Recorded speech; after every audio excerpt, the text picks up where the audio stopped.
Que Dieu te bénisse. Nous allons ouvrir nos Bibles dans Psaume 37 et nous allons lire du 1er au 4e verset. La Bible dit ceci.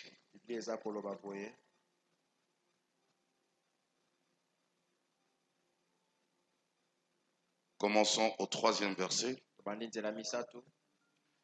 Confie-toi en l'Éternel et pratique le bien. Et le pays pour demeure et la fidélité pour pâture.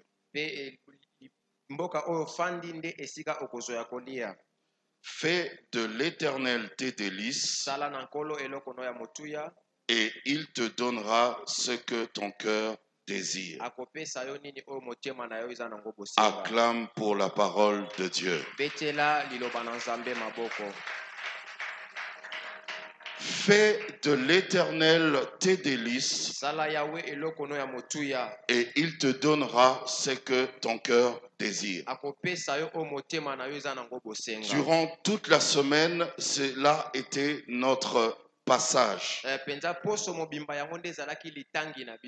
Cela était notre thème pour justement arriver à comprendre comment vivre pleinement notre vie en Jésus-Christ.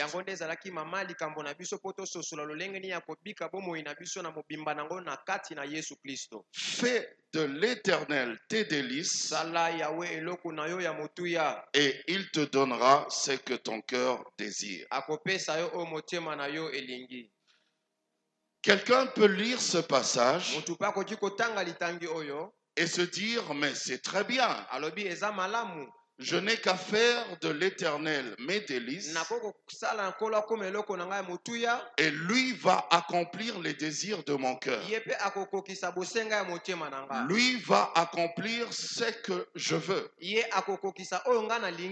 Et ce que je veux, en principe, c'est pour mon bien-être. C'est pour vivre bien. Alors, la Bible nous dit, fais de l'Éternel tes délices et il te donnera ce que ton cœur désire. C'est quoi faire de l'Éternel ses délices? Faire de l'Éternel ses délices, nous l'avons expliqué ici qu'un délice est un plaisir extrême. Un délice, c'est quelque chose que tu aimes extrêmement. Un délice, c'est quelque chose qui est prioritaire dans ta vie. C'est la chose qui te fait le plus de bien. Alors, quand la Bible nous demande de faire de l'Éternel nos délices, c'est simplement pour dire que Dieu doit devenir notre priorité.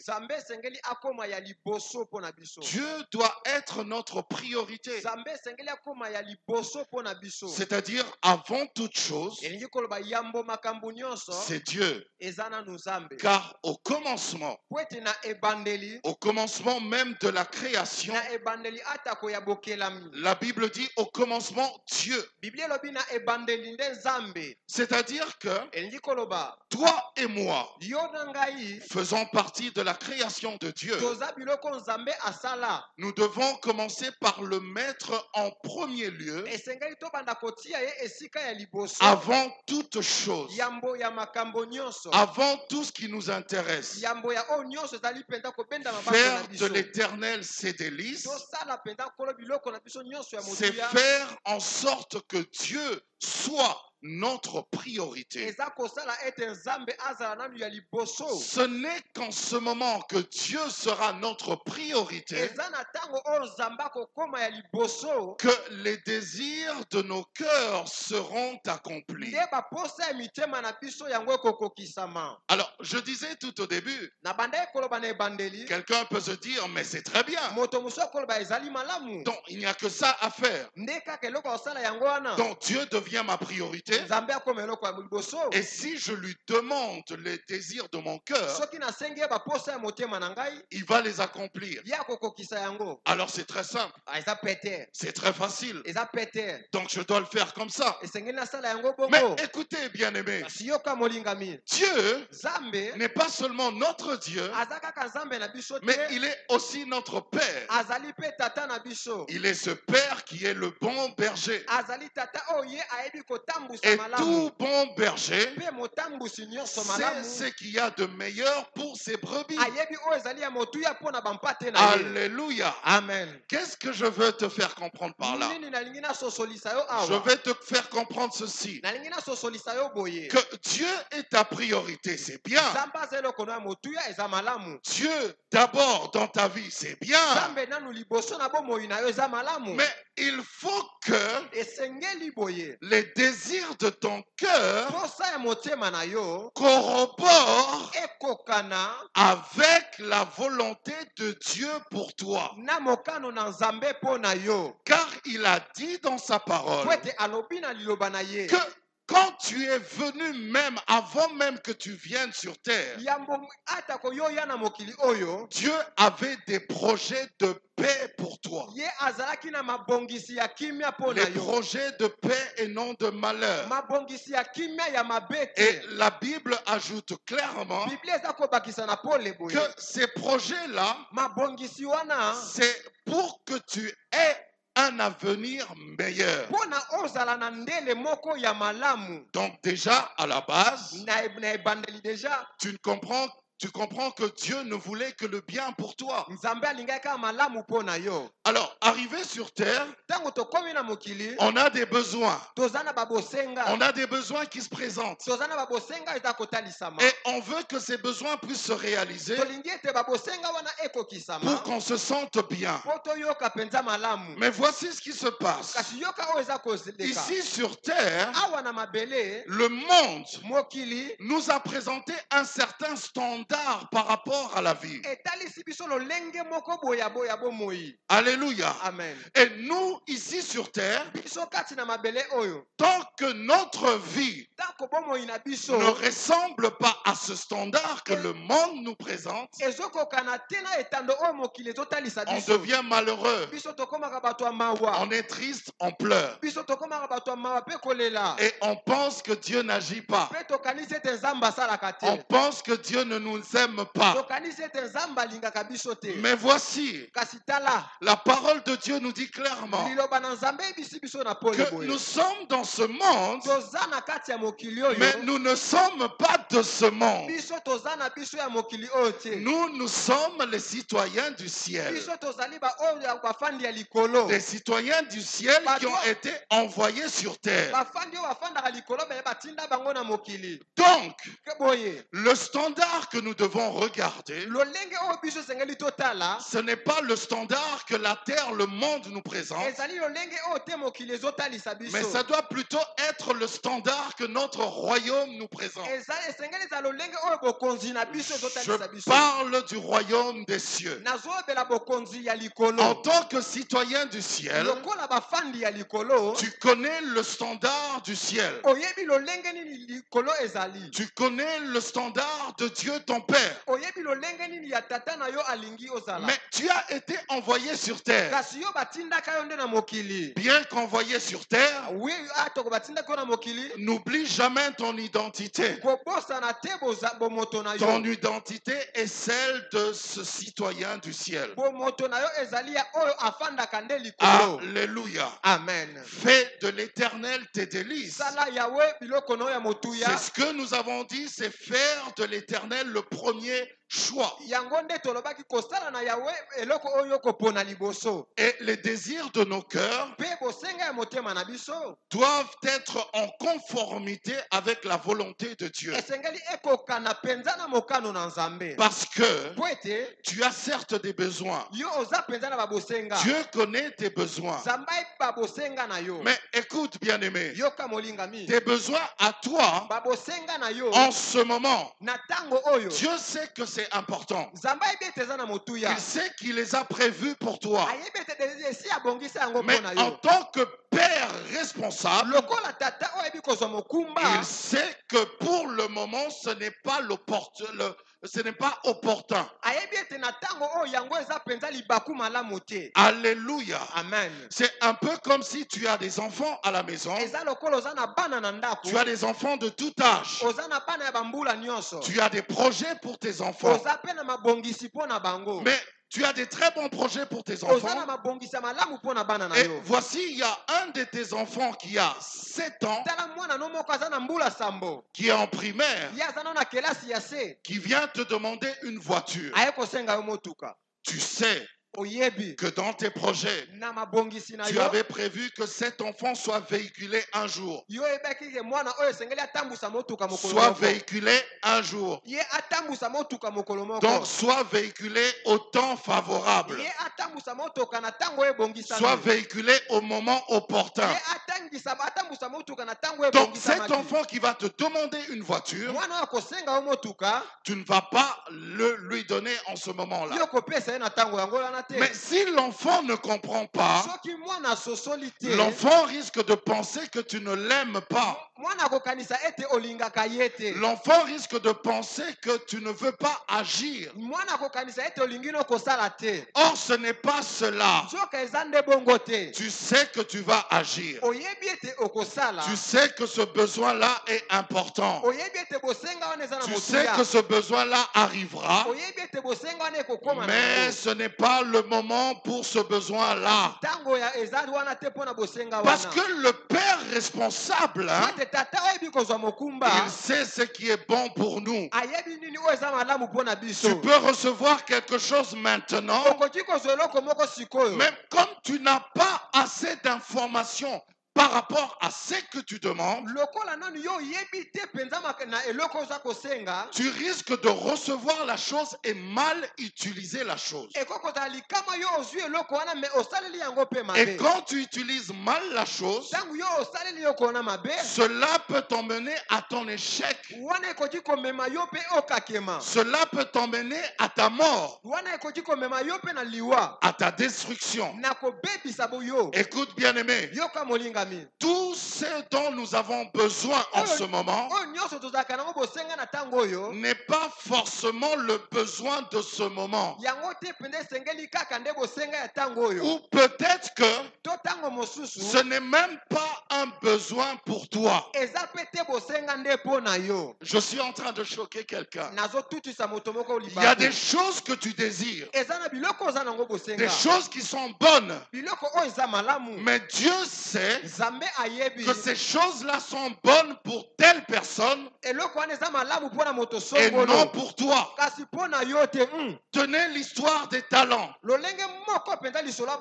Vous connaissez cette histoire dans la Bible. La Bible dit que le maître avait 3 serviteurs. À l'un, il a donné 5 talents. À l'autre, il a donné 2 talents. Et au 3e, il a donné un seul talent. Et chacun, celui qui en avait 5, avait fructifié. Et il a gagné 5 autres talents. Celui qui en avait 2 a gagné 2 autres talents. Mais celui qui avait un seul talent a pensé que c'était inutile. Et il a caché son talent. Écoute, bien-aimé, quelqu'un peut lire ce passage de la Bible. Il peut penser que le maître est injuste. Parfois, il y a des choses qui nous arrivent dans la vie. Je parle des choses que nous recevons dans la vie. Et quand on regarde le voisin d'à côté, on pense que Dieu est injuste. Alors que Dieu, en bon responsable, en bon père responsable, il connaît les capacités qu'il a placées dans chacun de nous. La Bible a dit clairement que le maître en a donné à chacun selon sa capacité. Donc, à celui qui avait 5 talents, il avait les capacités de gérer 5 talents. Celui qui en avait 2 avait les capacités de gérer 2 talents. Et celui qui avait 1 talent, ce n'était pas un talent inutile. Il avait la capacité, il avait les potentialités de gérer ce seul talent. Je répète ce que j'étais en train de dire. Donc j'ai choqué quelqu'un. Ce que nous demandons est bien, mais ce n'est pas forcément bien pour nous. Moi j'ai besoin de 5 talents. Toi tu en as besoin de 2. L'autre a besoin d'un seul talent. Ce n'est pas une injustice. Alléluia. Amen. Dieu, quand il place les potentialités, c'est pour que tu connaisses le bonheur. Avec 5 talents, tu as les capacités de gérer 5. Écoute, je vais te dire autre chose. Alors, à toi, à qui on a donné 2 talents ou un seul talent, tu risques d'être triste. Et si Dieu commençait à suivre tes caprices, il risquerait de se dire, comme tu es triste à cause de 2 talents, alors je t'en donne 5. Mais tu vas remarquer que en évoluant, vu les capacités que tu as, il n'y aura que 2 talents qui seront bien gérés. Les 3 autres vont souffrir. Les 3 autres, tu ne pourras pas les utiliser. Parce que ces 3 autres talents-là ne sont pas pour toi. C'est pour l'autre. Alors ne sois pas jaloux. Quand toi tu as 1 et l'autre a 2. Et celui qui a 2, ne sois pas jaloux de celui qui a 3. Parce que de toute façon, que tu aies 1, 2, 3 ou 4 talents, vous tous là, vous allez réussir dans la vie. Je dis, vous tous là, vous êtes prévus à réussir dans la vie. Donc même si tu as un seul talent, tu vas remarquer que si tu entres dans la compréhension de Dieu, si tu entres dans le standard de Dieu, tu comprendras que ce seul talent est fait pour que tu sois grand. Alléluia. Amen. On est ici tous dans le monde. Nous sommes tous les enfants de Dieu. Mais Dieu ne peut pas donner aussi à tout le monde de la même façon. C'est pas parce qu'il est injuste. C'est parce qu'il est responsable. Et il ne veut pas que ce que tu vas recevoir puisse te détruire. Est-ce que je parle à quelqu'un? Je dis monter au standard de Dieu. C'est-à-dire que Dieu ne doit pas descendre à notre niveau. C'est nous qui devrions monter à son niveau. Ne demande pas des choses à Dieu comme le demanderait un enfant pourri gâté. Ne demande pas des choses à Dieu comme ce païen-là qui ne connaît même pas les choses de Dieu. Demande des choses à Dieu en montant, en te mettant au niveau de Dieu pour intérioriser et comprendre ce que Dieu veut pour toi. C'est au moment où le standard, la volonté de Dieu pour ta vie va rencontrer ton désir. C'est en ce moment-là que les choses vont s'accomplir. Est-ce que je parle à quelqu'un? Amen. Dieu n'est pas injuste. C'est un père responsable. C'est un père responsable. Alléluia. Amen. Je répète cela pour que tu arrives à comprendre. Alléluia. Amen. Tu dois monter au niveau de Dieu. Ne regarde, en fait, ce que tu as, ce que Dieu te donne, c'est pour toi, c'est pour ton bien. N'aie pas cette habitude de comparer toujours ce que tu as à ce que l'autre a. C'est comme ça que la jalousie entre dans nos vies. C'est comme ça que la méchanceté entre dans nos vies. Parce que nous voulons tout le temps comparer. Nous voulons tout le temps comparer. Ce que Dieu t'a donné est bon pour toi. Grandis avec ça. Fructifie cela.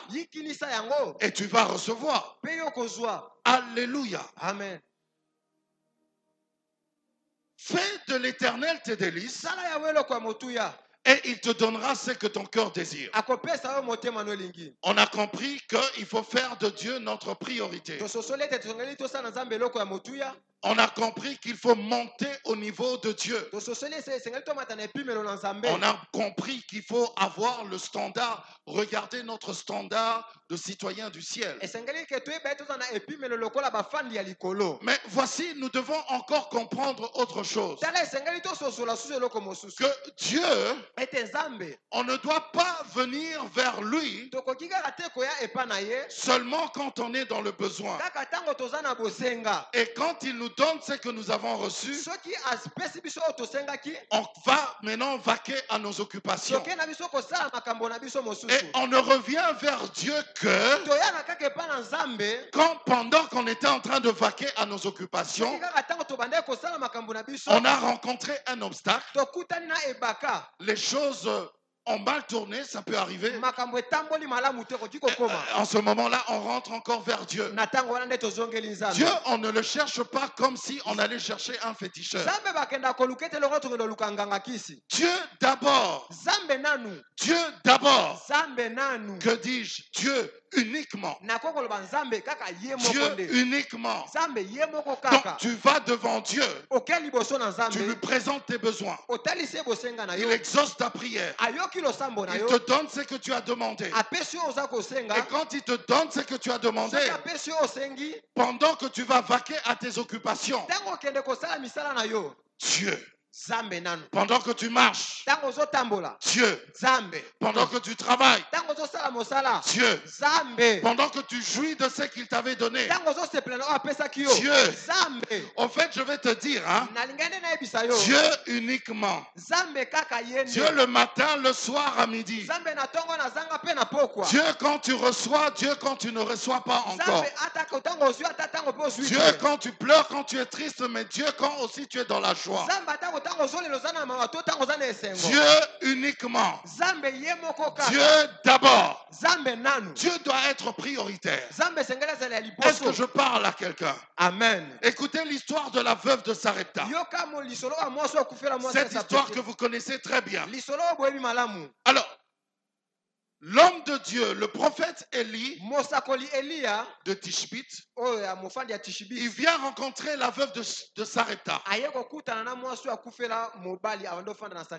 Lui, il est venu vers la veuve de Sarepta parce que Dieu lui en avait donné l'ordre. Il lui a dit, va à Sarepta, dans la ville de Sidon. Tu vas rencontrer une femme. Elle est veuve. Et elle va te nourrir. Alléluia. Amen. Et c'est ce que Élie a fait. Alors quand il vient rencontrer la femme, la première fois, il lui demande de l'eau. La femme lui donne de l'eau. Après avoir pris de l'eau, il dit à la femme, prépare pour moi maintenant la nourriture, je vais manger.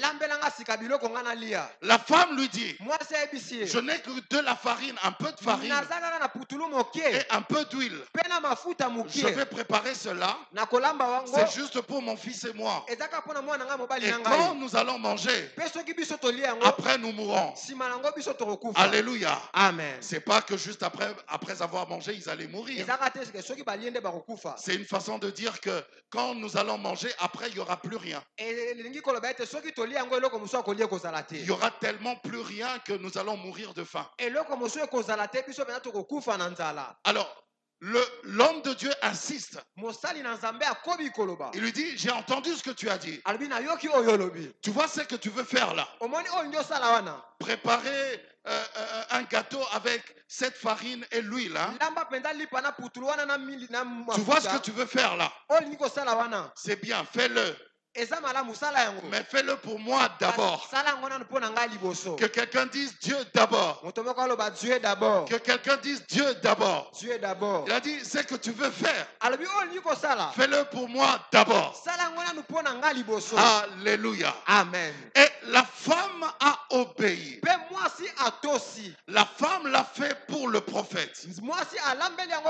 Et la Bible nous dit clairement que ce soit la farine ou l'huile, plus rien n'a manqué pendant tout le séjour de l'homme de Dieu dans la maison de la veuve. Donc elle avait la farine, elle avait l'huile, ça n'a plus manqué. Il n'y avait plus de famine. Elle était tranquille. Pourquoi cela est arrivé?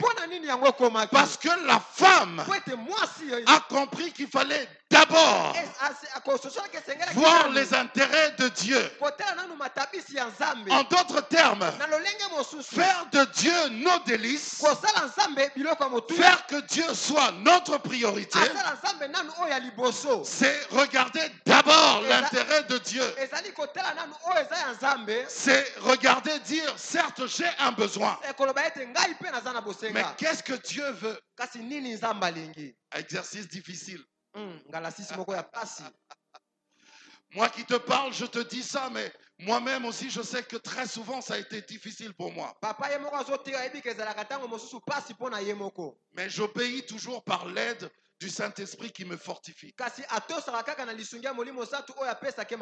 Alléluia. Amen. J'ai un besoin, mais mon besoin à moi doit me pousser d'abord à poser la question de savoir ce que Dieu veut. Les intérêts de Dieu d'abord.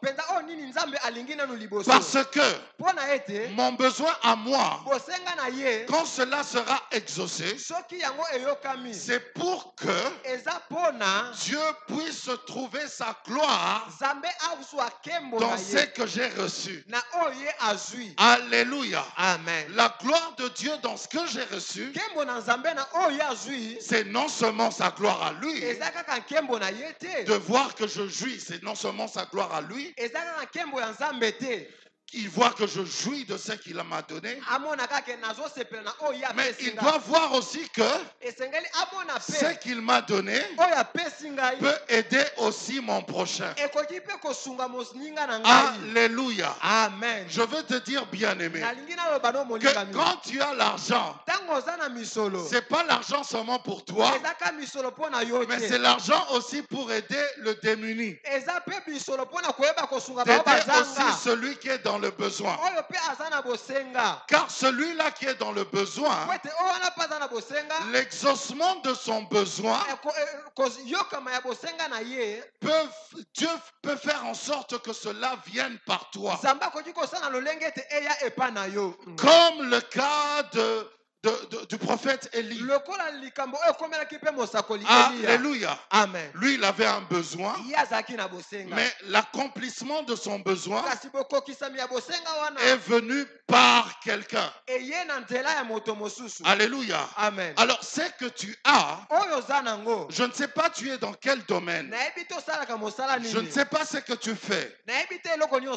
Toi qui me suis aussi à la télévision, je ne sais pas ce que tu fais, mais sache que ce que Dieu t'a donné là, c'est pour que quelqu'un puisse être béni au travers de toi. Est-ce que je parle à quelqu'un? Amen. Est-ce qu'on est ensemble?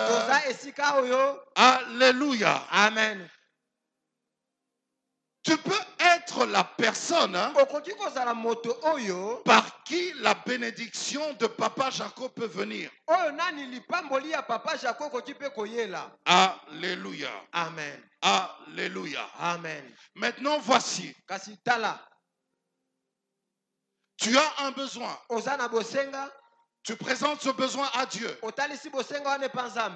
Et Dieu est prioritaire dans ta vie. C'est très bien. Et chaque fois que tu demandes des choses à Dieu,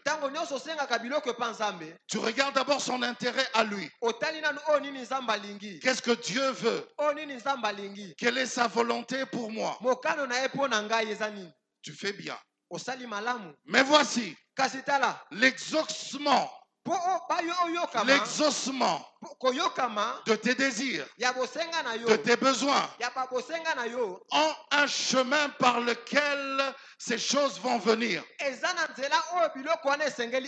Ce chemin, c'est Jésus-Christ. N'est-ce pas? Il dit, je suis le chemin, la vérité et la vie. On a utilisé comment vous appelez ça? L'article défini. C'est très défini. Je suis le chemin. Donc il n'y a pas d'autre chemin. Je suis la vérité. Je suis la vie. Alors comme il est le chemin, lui il est le chemin par excellence. Tes bénédictions doivent venir. Que quelqu'un dise Dieu d'abord. Dieu d'abord. Dieu d'abord. Dieu d'abord. Alléluia. Amen. Pourquoi je te parle de Jésus-Christ comme chemin? Comme seul chemin d'ailleurs. Parce que si tu empruntes un autre chemin, cela peut te détruire.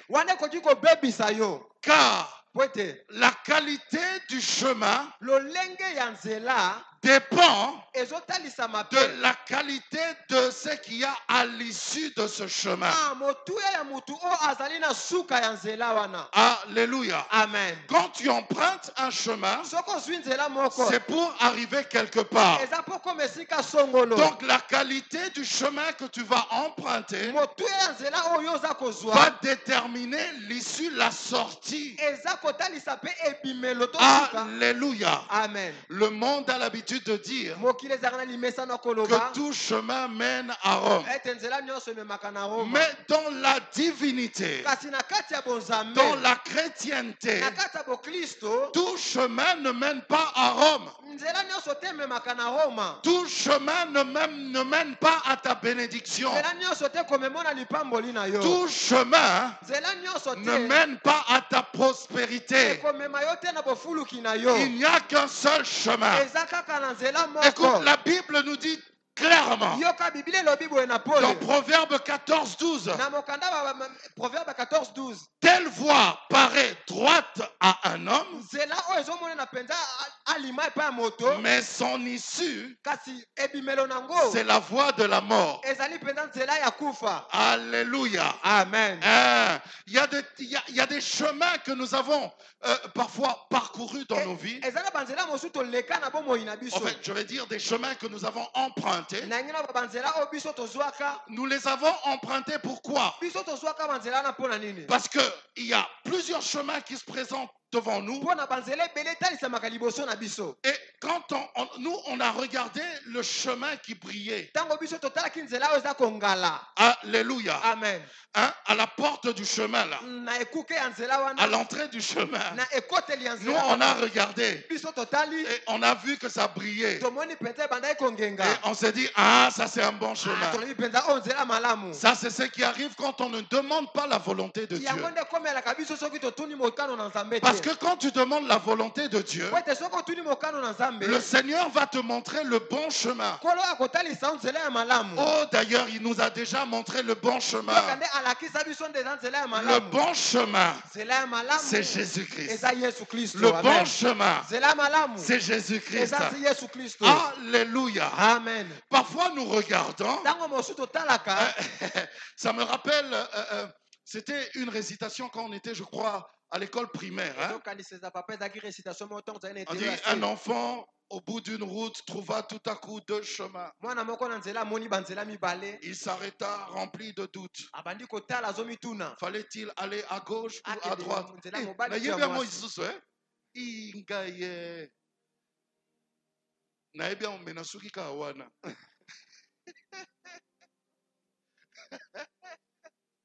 Un enfant au bout d'une route trouva deux chemins. Et il a un doute dans sa tête. Il a un doute dans son cerveau. Dois-je aller à gauche ou à droite? Mais écoute, bien-aimé, comme tu es un enfant de Dieu, que tout doute quitte ta tête. Parce que chaque fois que tu as un doute, confie-toi à Dieu. Confie-toi à l'Éternel. Lui, il va te montrer le chemin à parcourir. Le chemin à emprunter. Alléluia. Amen. Et très souvent, nous n'aimons pas emprunter le chemin que nous présente Dieu. Parce que le chemin que Dieu nous présente ne brille jamais. Mais la Bible nous dit clairement, non? Jésus-Christ, il n'avait ni beauté ni éclat. Il n'avait ni beauté ni éclat. Donc, la personne qui dit que je suis le chemin n'a ni beauté ni éclat. J'imagine même moi, Papa Jaco, hein, si j'étais à cette époque-là, encore moi, comme je suis très cartésien là, j'allais seulement regarder là. Et j'allais dire à maman, écoute ce que ce type est en train de dire. Toi, tu es le chemin comment? Tu as ni beauté, ni éclat. Tu n'as même pas où poser ta tête. Toi là, tu es le chemin. Mais la Bible dit, dans Proverbe 14, que telle voie paraît droite à un homme, mais son issue est la voie de la mort. Alléluia. Amen. Dans le jardin d'Éden, le serpent, le diable, il a présenté le fruit. Le fruit qui a été de l'arbre qui a été interdit de consommer. Qu'est-ce que la Bible dit de ce fruit? C'était un fruit agréable à regarder. Oh, c'était beau, ça brillait. Quel fruit juteux. Mais c'est à cause de ce fruit juteux, c'est à cause de ce fruit qui brillait que Adam a rencontré la mort. Parce que le salaire du péché, c'est la mort. Alléluia. Amen. Parfois, il y a des choses qu'on nous présente. Si tu ne recours pas à la volonté de Dieu, si tu ne demandes pas à Dieu, dois-je aller ou pas, tu risques d'emprunter ce chemin. Mais c'est pendant ton parcours. Vous savez, bien aimé, quand tu empruntes un chemin, à l'entrée du chemin, tu ne peux pas savoir ce qu'il y a dans le parcours. Alléluia. Amen. Parce que la qualité de l'entrée du chemin ne détermine pas la qualité du parcours du chemin. Et ça ne détermine pas non plus l'issue du chemin. Donc, à l'entrée, ça peut briller. Et quand tu vas maintenant emprunter, c'est pendant ton parcours que tu vas remarquer que c'est un chemin rocailleux, un chemin qui n'est pas asphalté, un chemin avec beaucoup de débris, un chemin avec beaucoup d'obstacles. Alors sache déjà que quand ton parcours a plein d'obstacles, pour atteindre l'issue aussi, ça risque d'être compliqué. Alléluia. Amen. Tu devais être béni par exemple maintenant, parce que Dieu avait prévu que tu sois béni maintenant, mais tu es béni dans un an. Alléluia. Amen. Tu rencontres ta bénédiction un an après. Alors que tu avais déjà emprunté un chemin qui, à la base, devait t'emmener vers ta bénédiction. Toi, tu as regardé ce qui brille, alors que dans le parcours, tu as remarqué que ce n'était pas un bon chemin. Le seul chemin, c'est Jésus. C'est Jésus. Il n'a ni beauté ni éclat. Ça peut te décourager. Tu peux te dire, mais pourquoi je vais suivre cette personne? C'est cette personne justement qui n'a ni beauté ni éclat, qui n'a nullement un endroit où poser sa tête. C'est cette personne-là qui va t'emmener vers ta destinée. C'est cette personne-là qui va te conduire vers ta destinée. D'ailleurs, je veux dire, non seulement qui va te conduire vers ta destinée, mais il est aussi le créateur, le fondateur, le propriétaire de ta destinée. La seule destinée que tu as qui va te faire briller. Alléluia. Amen. Lui, il a accepté de ne pas briller pour que toi, tu puisses briller. Ah, ça s'est passé à la croix de Golgotha. Ça s'est passé à la croix de Golgotha. À la croix de Golgotha, la Bible nous dit, il a pris même nos infirmités. Il a pris même nos défauts. Ah, donc Dieu savait que nous avons des défauts. Donc Dieu sait que j'ai des faiblesses. Dieu sait. Il sait que j'ai des infirmités. Voilà pourquoi il a pris cela.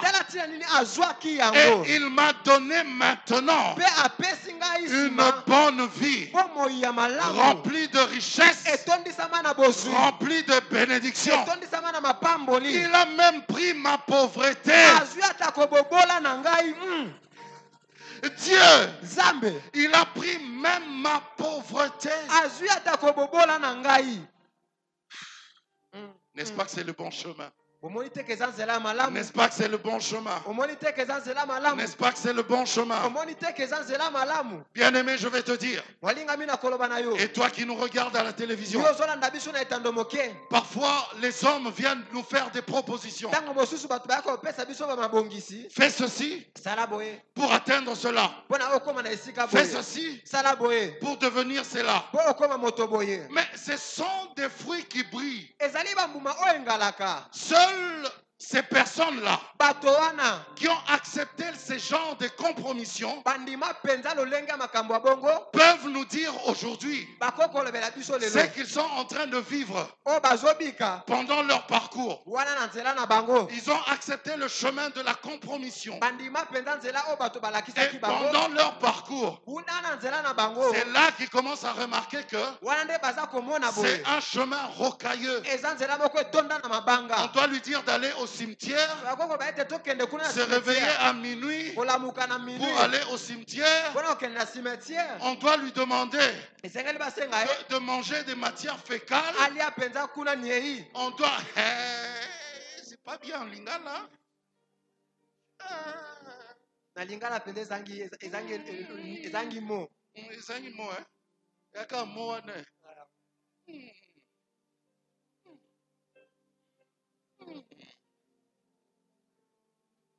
On doit te demander de manger des matières fécales. Ne dis pas.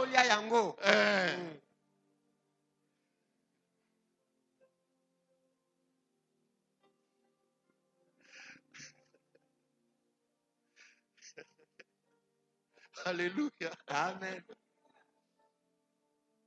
Maintenant, comme ils sont déjà dans ce chemin-là, comme ils avaient déjà accepté ce genre de propositions, maintenant ils ont seulement honte de venir vers nous pour nous dire que, en tout cas vous en tant que chrétiens, en tant qu'enfants de Dieu, vous avez choisi la bonne part. Ils ont seulement honte de nous dire ça.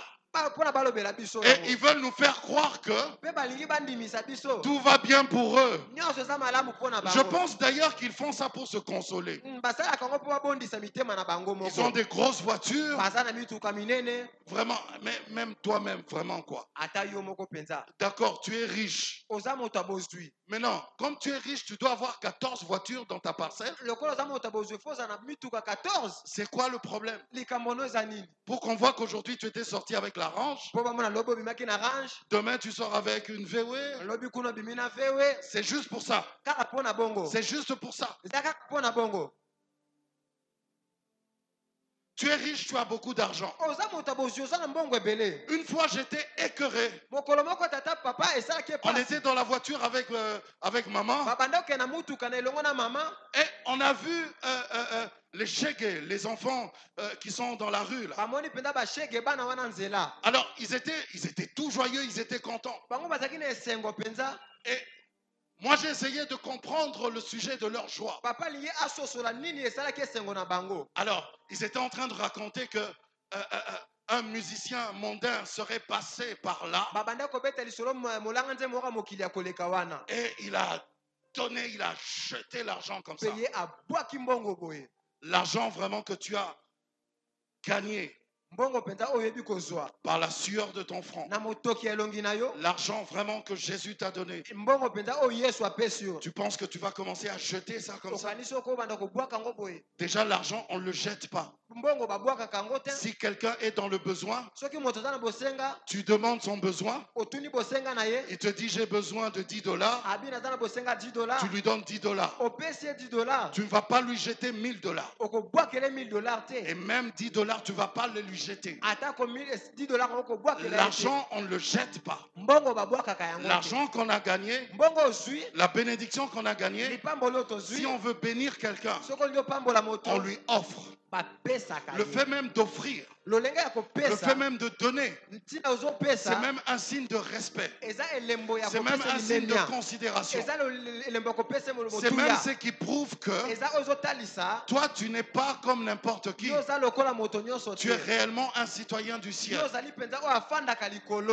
Parce que j'estime que un chrétien, un citoyen du ciel, qui est conduit par le Saint-Esprit, le Saint-Esprit qui nous enseigne toutes choses, j'ose croire que le Saint-Esprit a aussi la capacité de nous enseigner les bonnes manières. Maman, il sait ce que j'ai toujours dit. Donc chez moi, que tu sois pasteur, archibishop, archevêque, docteur, tout ce que tu veux là, si tu n'as pas les bonnes manières, pour moi tu es zéro. Ça signifie que le Saint-Esprit n'est pas avec toi. Parce que si le Saint-Esprit est en toi, si le Saint-Esprit vit en toi, la Bible dit, l'autre consolateur, le Saint-Esprit, quand il viendra, il vous enseignera toutes choses. Toutes choses. Le Saint-Esprit enseigne même les choses que tu... D'ailleurs, on parle d'enseigner. J'aime parce que la Bible a parlé d'enseigner. Si on t'enseigne une matière, c'est-à-dire que tu as des lacunes dans cette matière. Si on doit t'enseigner une matière, ça veut dire que tu ne connais pas cette matière. Et le Saint-Esprit en toi a la capacité de t'enseigner même les bonnes manières. Comment marcher, comment parler aux autres, ne pas cracher dans la rue, ne pas insulter les gens. Je vois maintenant sur les réseaux sociaux, les gens ont la facilité d'insulter facilement. Ils ne te connaissent pas forcément, mais ils voient seulement ce que tu as publié et ils commencent à t'insulter. Mais c'est quoi le problème? Que les païens fassent ça, je comprendrais. Mais pas les enfants de Dieu, pas les chrétiens. Alléluia. C'était une parenthèse. Je reviens à ce que j'étais en train de dire. Donc pour être sûr d'emprunter le bon chemin, je veux dire d'avoir emprunté le bon chemin, il faut être sûr que tu as écouté Jésus. Parce que Jésus, il est le seul chemin. Il est le seul chemin. Pour ta réussite, enfant de Dieu, oublie cette histoire de tout chemin mène à Rome. Il y a un seul chemin qui mène à Rome. C'est le chemin de Jésus-Christ. Il y a un seul chemin qui mène à la bénédiction. C'est le chemin de Jésus-Christ. Jésus d'abord. Jésus d'abord. Avant de faire toutes choses, Jésus d'abord. Je sais, tu me regardes, tu vas me dire, mais Papa Jaco, tu sais que ma situation là, c'est une urgence. J'en ai besoin maintenant. C'est une urgence.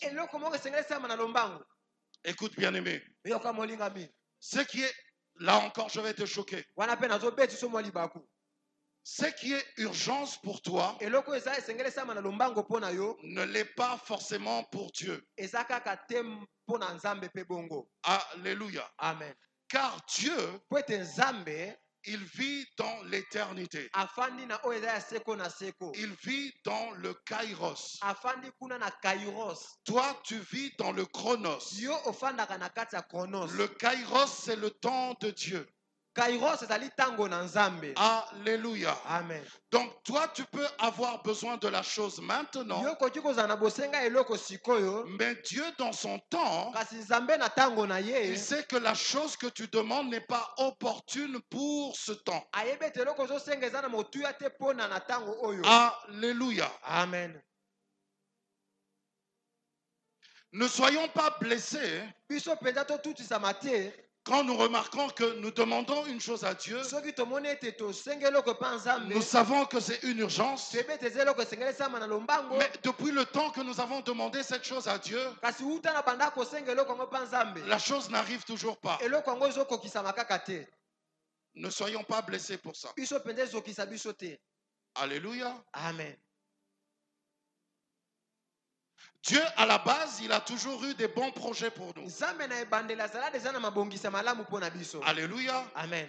Et puis, je vais te donner une tactique. Si tu demandes une chose à Dieu et tu vois que la chose tarde à venir,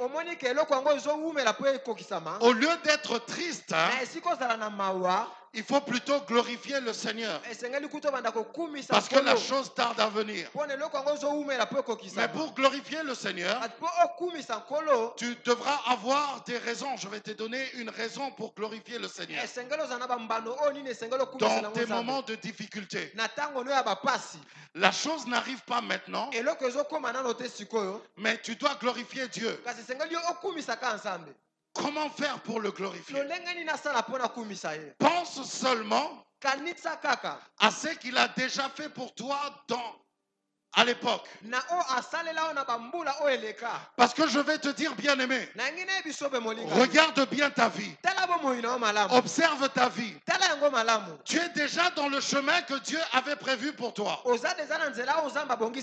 Donc tu es déjà en train de parcourir ce chemin pour atteindre l'issue qui est le but prévu pour toi. Alléluia. Amen. Alors, j'aime bien, je suis en train de parler de parcours. Je parle de parcours, pourquoi? Parce qu'au début, tu étais à l'entrée du chemin. Mais là, déjà, tu es en train de parcourir le chemin.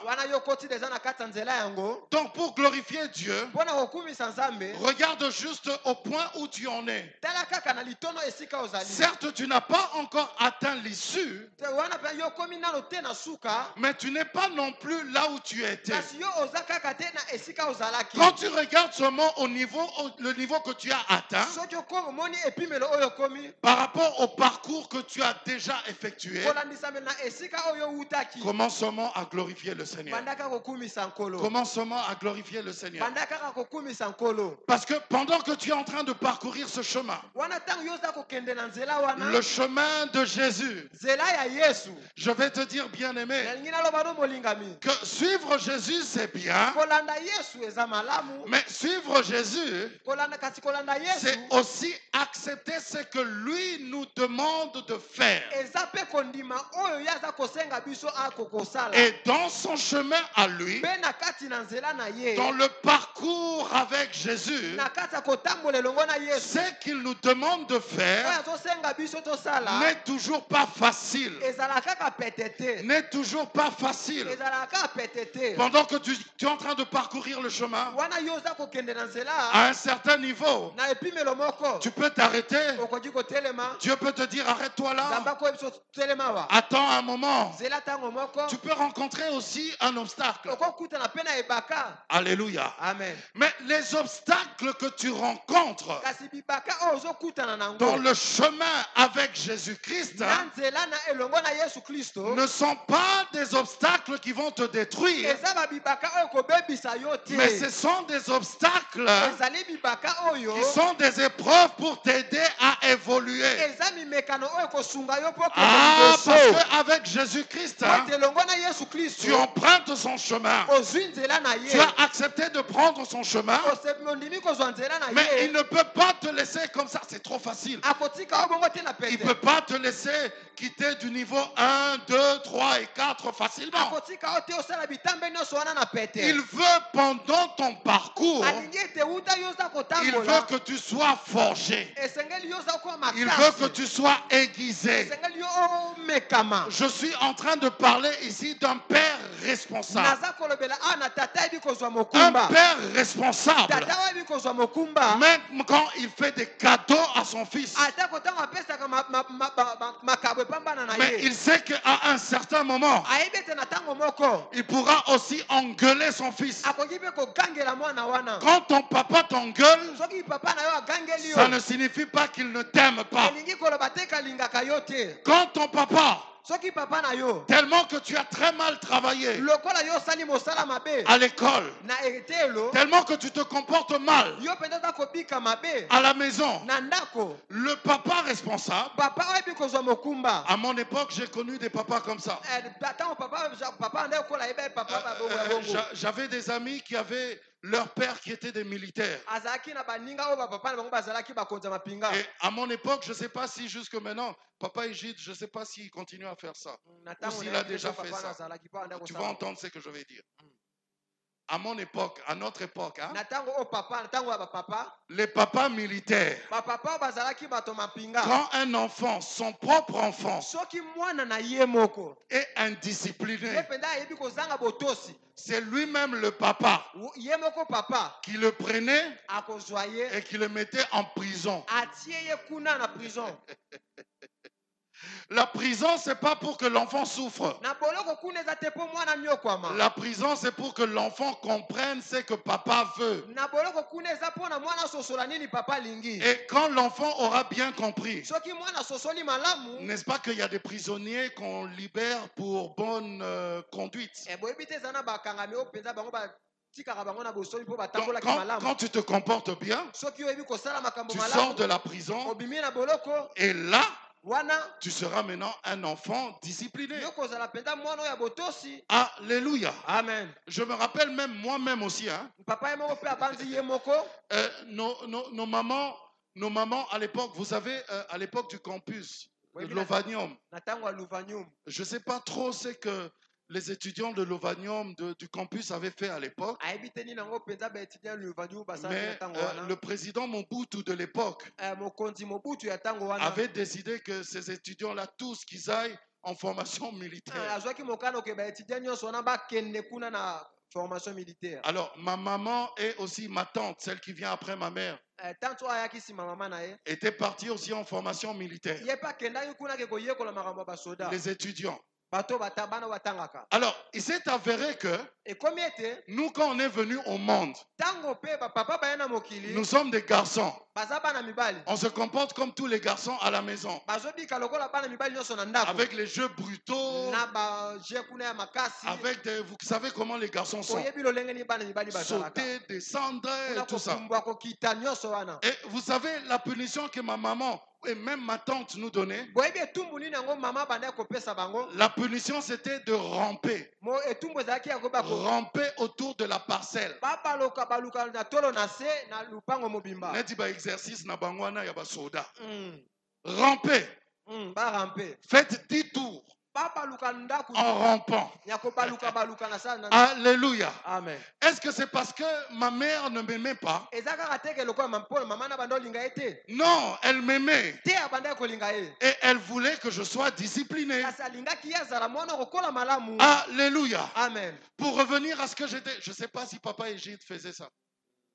Les gens d'exercice, des punitions militaires. Hein?